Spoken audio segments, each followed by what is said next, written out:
जब 22 सेंटीमीटर से ऊपर पानी हो जाए, इसको हम एक्सेसिव लाइकर कहते हैं, उसमें भी ये ज़रूरी नहीं है कि आपका सजेरियन हो। अगेन ये डिटरमिन करता है कि आपका बेबी की पोजीशन क्या है, क्योंकि जितना ज़्यादा बच्चे के आसपास का पानी होगा, बच्चा कोई एक पोजीशन फिक्स तौर पे अख्तियार नहीं कर सकता। वो हर वक्त रोटेट ही या मूव ही करता रहेगा, कई दफ़ा आड़ा, कई दफ़ा उल्टा, कई दफ़ा तिरछा, कई दफ़ा सीधा। उस वक्त आपके डॉक्टर आपके साथ डिस्कस करके बेहतर डिसीजन ले सकते हैं कि अगर आपका पानी बहुत ज़्यादा है तो आपके लिए मोड ऑफ डिलीवरी क्या चीज़ हो। इसके साथ हम असेस करते हैं, या वर्ड आप अल्ट्रासाउंड पे देखें, प्लेसेंटल ग्रेडिंग का वर्ड होता है। प्लेसेंटल ग्रेडिंग 1, 2 या 3। नॉर्मली ग्रेड 1 होता है, यानी कि जो बेशतर आवल है उसके अंदर कैल्शियम डिपॉजिट बहुत ही कम है। जूं जूं आवल टाइम के करीब पहुंच रही होती है तो उसमें कैल्शियम डिपॉजिट ज़्यादा होने लग जाते हैं। अगर 40 वीक से पहले आपका ग्रेड 3 लिखा हुआ नजर आ रहा है, इसका मतलब है आपकी आवल के बेशतर हिस्सा में कैल्शियम डिपॉजिट्स हो रहे हैं। तो यही सिर्फ हमें ये इंडिकेट करता है कि जो आपकी आवल है वो वक्त से पहले बुढ़ी हो रही है या उसका काम कम होने लग गया है। तो इसका ये मतलब नहीं है कि अगर 2 या 3 आपका 39-40 वीक्स पे लिखा तो आपका लाजमी सजेरियन होगा। ये सिर्फ डॉक्टर को एक इंडिकेशन है कि आपके लेबर के दौरान बेबी की मॉनिटरिंग उसने ज़्यादा करनी है। कभी हमें लगा कि दर्दों के दौरान बच्चे की हार्ट बीट कम हो रही, उस सूरत में सजेरियन हो सकता है, लेकिन सिर्फ ग्रेड 3 का लफ्ज़ दे के सीधा ही सजेरियन की तजवीज़ नहीं दी जाती। साथ में आपका बायोफिजिकल स्कोर भी लिखा होता है, जो अमूमन डिफरेंट अल्ट्रासोनोलॉजिस्ट डिफरेंट तरीके से मैयर करते हैं। कई दफ़ा 10 से स्कोर होता है, कई दफ़ा 12 से स्कोर होता है।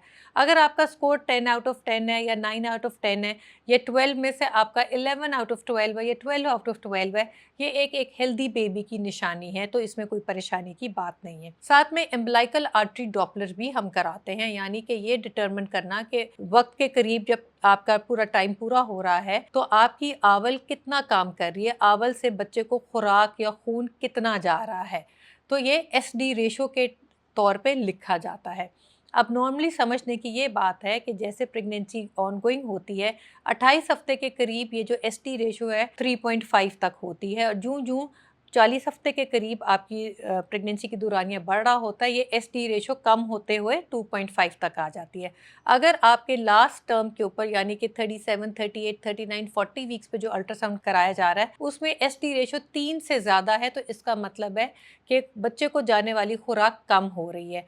सिर्फ SD रेशो जब 3 से ऊपर आखिरी हफ्तों में नजर आए तो इसके साथ मजीद अगले डॉपलर स्कैन्स किए जाते हैं, जो कि मिडिल सेरेब्रल आर्टरी डॉपलर्स होते हैं, या कि बच्चे के हार्ट की तरफ कितना खून जा रहा है, डक्टस वेनोसिस की डॉपलर्स की असेसमेंट की जाती है। और फिर उस कंडीशन में इन तीनों डॉपलर्स के ऊपर आपके डॉक्टर आपको बेहतर एडवाइस करते हैं कि क्या आप नॉर्मल डिलीवरी का ट्राई ले सकते हैं, या कि आपके बच्चे के खुदा ना खासा डॉपलर्स इतने ख़राब हैं या कि उसको इतनी अच्छी खुराक नहीं मिल रही। उस सूरत में आपके डॉक्टर आपको सेफ जो डिलीवरी मोड कहते हैं सजेरियन, उसकी आपको ऑप्शन देंगे या मशवरा या सलाह देंगे। सो ये जो वाली चीज़ें आपके अल्ट्रासाउंड में आप खुद भी पढ़ सकते हैं कि क्या लिखा गया है। कुछ केसेस में खासतौर पे जिनके सजेरियन हुए, इन एडिशन हम आखिरी वक्तों में उनका प्रीवियस स्कार की थिकनेस को भी देखने लग जाते हैं। नॉर्मली हम ये रिकमेंड करते हैं कि अगर एक डिलीवरी के बाद नेक्स्ट प्रेगनेंसी में 2.5 साल का वक्फा है और आखिरी वक्त में जो स्कार थिकनेस है वो 3 मिलीमीटर से ऊपर आ रही है,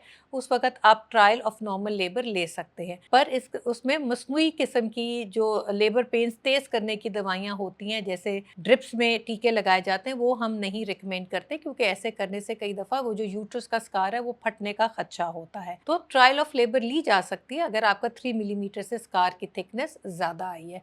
तो ये फैक्टर उन कंडीशन में हम असेस करते हैं जिनका प्रीवियस एक सजेरियन सेक्शन है। पर अगर किसी के पहले 2 सजेरियन सेक्शन है, उसमें हम नॉर्मल का तजवीज़ नहीं देते, उनका एक प्लान्ड सजेरियन सेक्शन ही किया जाता है। अल्ट्रासाउंड में कॉर्ड अराउंड नेक का भी मेंशन होता है। कॉर्ड अराउंड नेक का मतलब है जो एम्बलाइकल कॉर्ड या नाड़ू जो है वो बच्चे की गर्दन के अराउंड फंदे की तरह लिपटी हुई है। अगर कॉर्ड अराउंड नेक का मेंशन किया गया है तो ये, और एक लूप या सिंगल टर्न लिखा हुआ है, तो उसमें भी सिर्फ सिंगल टर्न को देख के हम सजेरियन नहीं एडवाइस करते। आप नॉर्मल डिलीवरी का ट्रायल बिल्कुल ले सकते हैं, पर ड्यूरिंग लेबर आपके कॉन्टिन्यूस CTG मॉनिटरिंग, बच्चे की हार्ट की मॉनिटरिंग हमें करनी पड़ती है। इन केस अगर वो खिंच जाए तो बच्चे को जाने वाली ऑक्सीजन कम हो जाती है, बच्चे की हार्ट बीट कम हो सकती है, उस सूरत में सिजेरियन सेक्शन हो सकता है। कभी कभी अल्ट्रासाउंड में multiple loops of cord around neck भी लिखा होता है, या 2 loops of cord around neck या 3 loops of cord around neck भी लिखा होता है। जब 2 या 2 से ज़्यादा कॉर्ड्स हों, उसमें कई दफ़ा हम एज डॉक्टर्स खुद रिकमेंड कर लेते हैं कि आप प्लान सिजेरियन सेक्शन करा लें, वो ज़्यादा बेहतर है। और कई दफ़ा जो 2 loops of cord around neck के पेशेंट्स खुद ब खुद नॉर्मल डिलीवरी भी हो सकते हैं। आपके डॉक्टर आपके साथ बेहतर डिस्कस करेंगे कि क्या 2 loops of cord around neck में आप नॉर्मल का चांस लेना चाहते हैं। हो सकता है 50% केसेस में आप नॉर्मल डिलीवर हो जाएं, पर जब 2 लूप्स का या 3 लूप्स का खिंचने का चांस ज़्यादा होता है और ड्यूरिंग लेबर जो है बेबी की हार्ट बीट कम हो जाए और इमरजेंसी सिजेरियन सेक्शन का चांस भी बढ़ जाता है। 1 लूप के ऊपर हम सीधा सिजेरियन नहीं कहते, पर हाँ, कोई डॉक्टर जो सेफ प्लान करना चाहें या सेफ रहना चाहें, उसमें वो 2 या 2 से ज़्यादा अगर कमेंट लिखा होता है, उस वक्त वो आपको सिजेरियन सेक्शन की एडवाइस दे सकते हैं। आखिर में बेबी का वेट की एवेल्युएशन भी लिखी जाती है।